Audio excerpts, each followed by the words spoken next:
Pattaya. I was heading back to Pattaya again. The route was familiar. 131 baht bus from Bangkok, just over 2 hours. Then a baht bus to the hotel, another 50 baht. Pattaya doesn't ease you in. You never just arrive, you're thrown into it. View Talay 6, my base again. Stayed here a few times before. High up, sea view off to the side, kitchenette, space to breathe. No need to sit each morning with the baldies and cheap Charlies nursing hangovers. Low season, less than 200 pounds for the week. It does the job. But this building, it has a history, a dark one. Men have jumped from the top floors here more than once. Too much drink, too many demons. I hoped it wouldn't end that way for me. Still, shut the door, and Pattaya stays outside. For a few hours at least, until the hangover kicks in or the sun drags you back out. That first night, I didn't go wild. No go-go bars, no girls, just a walk. Just me, my camera, and the streets. I headed down Beach Road as the sun dipped behind the clouds. Golden hour, the only time this place feels truly photogenic. But it's not the Pattaya I remember. Not really. It used to be wall-to-wall Westerners, Brits, Aussies, Americans, men who'd escaped one cage only to step into another. Cheap beer, easy women, the dream. Now it's mostly Indians, Arabs, Chinese, big groups, loud, confident, families in tow. Westerners? Still here, of course, just fewer. Older. Still chasing something they never quite caught the first time. You can see it in their eyes. Like they're willing a memory back to life. I wasn't sure where I fit anymore. Maybe I never did. But I kept walking, camera in hand, feet in motion, and that gnawing sense that something had shifted. Not just out there, but in me too. This wasn't a vacation. Not this time. It was a test, an experiment. Could I actually live like this? Was this freedom, or just another kind of trap? This time would be different, or so I told myself.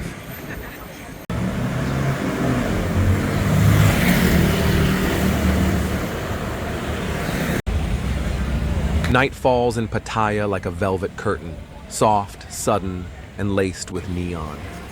This is the part most people come for. Let's not kid ourselves.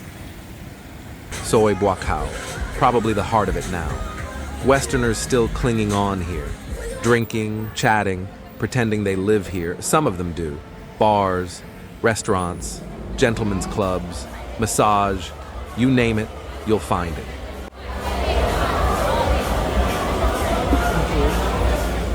Tree Town and Myth, open-air beer bars, pool tables, pop music. Bit more life, bit more laugh. A place to linger before you dive in deeper.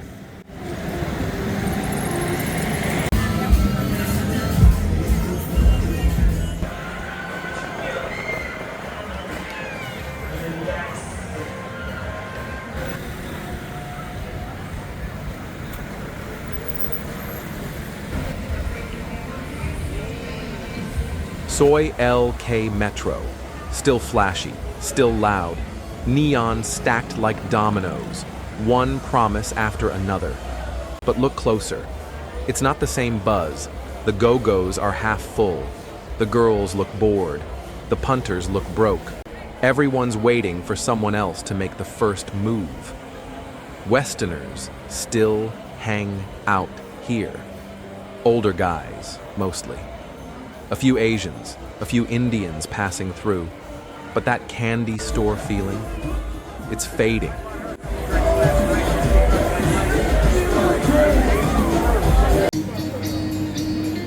Walking Street, still the main event.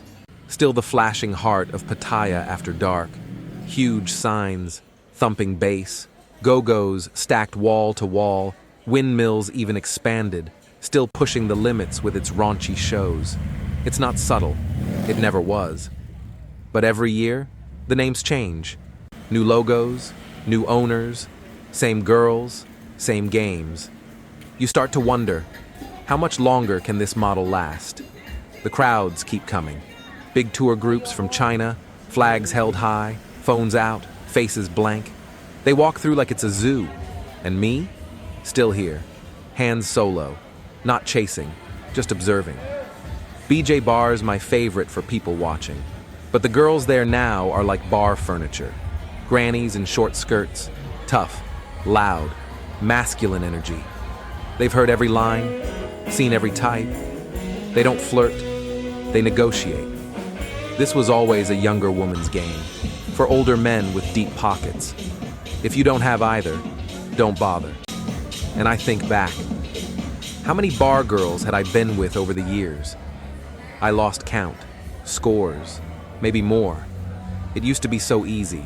Walk in, point, done.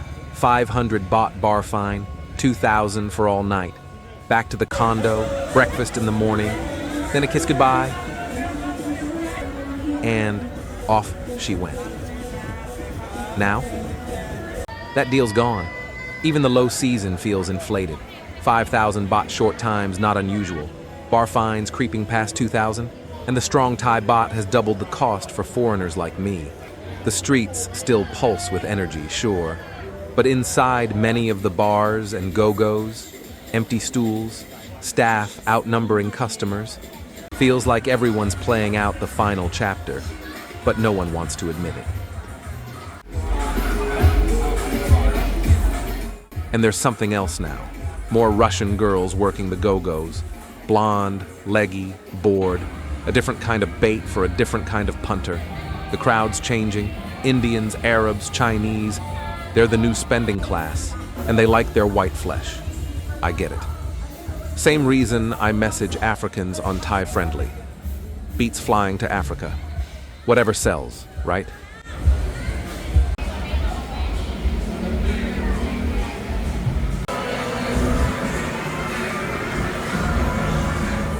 Soi 6, Pattaya's red light district. No filters, no fantasy, just straight up business. This isn't the long game. It's short time. A drink, a pop, then done. Or skip the drink. No one cares.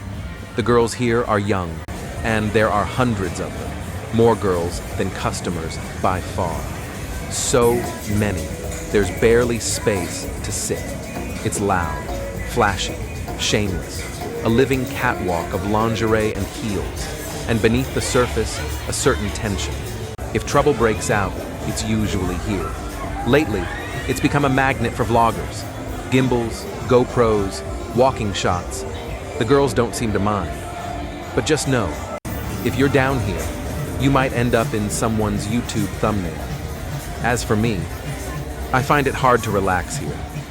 Too intense, too charged. But give me a couple of cold Leos, and yeah, I'll soak it in a little longer.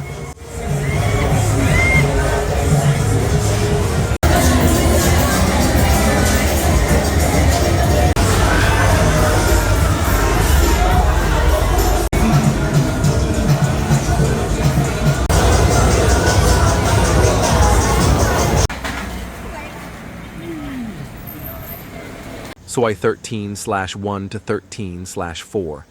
These little arteries link Beach Road to Second Road, bars, cheap guest houses, massage parlors, the kind where the massage is just a formality.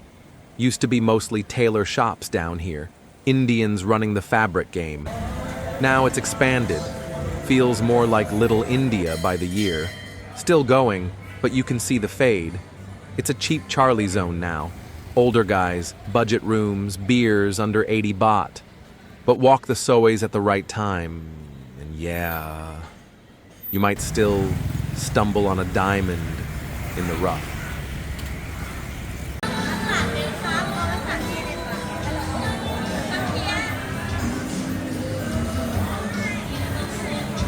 Soi 7. I've got good memories here. Beer bars, late nights, girls I won't forget. But it's a ghost now, faded, quiet. Soi 8 still pulls a crowd, mostly for Sailor Bar. After a night of neon and noise, this is where I come to reset. Pattaya Beach, early morning, just after 6 a.m. The streets are quiet, the air's cooler, and for a moment, it almost feels like a different city. This is the walk. Out of view, Talay 6, up toward the northern end, past the joggers, the old men stretching, Thai ladies speed walking in full tracksuits, then down again toward Walking Street, and that familiar stench of sewage where the pipe hits the sea. But I keep walking, because this is how I reclaim the day.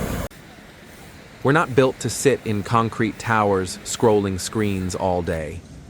The caveman in us was wired for motion. A good walk triggers those feel-good chemicals. Dopamine, serotonin, all the stuff modern life tries to sell you in pills. But it's free. You just have to move. And the best time to do it, especially in the monsoon season, is early. Cool air, open space, a chance to beat the heat and the hangover. It's also the best way to beat jet lag. Get your body into the rhythm of the new time zone. Let your eyes take in the morning light. Let your feet reset your brain. But it takes discipline. An early rise means an early night. And not too much booze. Not too many late-night indulgences. And when you're not on holiday, when this is more like slow travel, you feel the consequences more. That's the real tug of war here. The pain of discipline or the pain of regret. And every day you have to choose. It's surprisingly busy at this hour. Turns out routine is universal. Even in a place built to destroy routine, people still find new ones. You don't escape them, you just adapt. For me, that routine is walking. I'm not a big fan of Pattaya Beach itself. Not anymore. Used to rent a deck chair, sit under a parasol, listen to music, read a book, take a dip. But these days, it's all changed. Big groups shouting into phones like they're performing. Felt like I was a magnet for the noise. The one time I did go down for a change of scene, it was a Wednesday. Everything packed up. No chairs, no loungers, nothing. And the sea wouldn't touch it. It looks calm, but look closer. You've got a vertical city behind you, hundreds of towers, thousands of toilets. Where do you think it all goes? An old environmental report once said, swallowing seawater in Pattaya could be potentially fatal. So yeah, I stick to the walk. Then maybe a swim in the Condo pool. Back up for a shower and a cooked breakfast on my own terms. No bald heads, no cheap Charlies. Just me and a day I haven't ruined yet.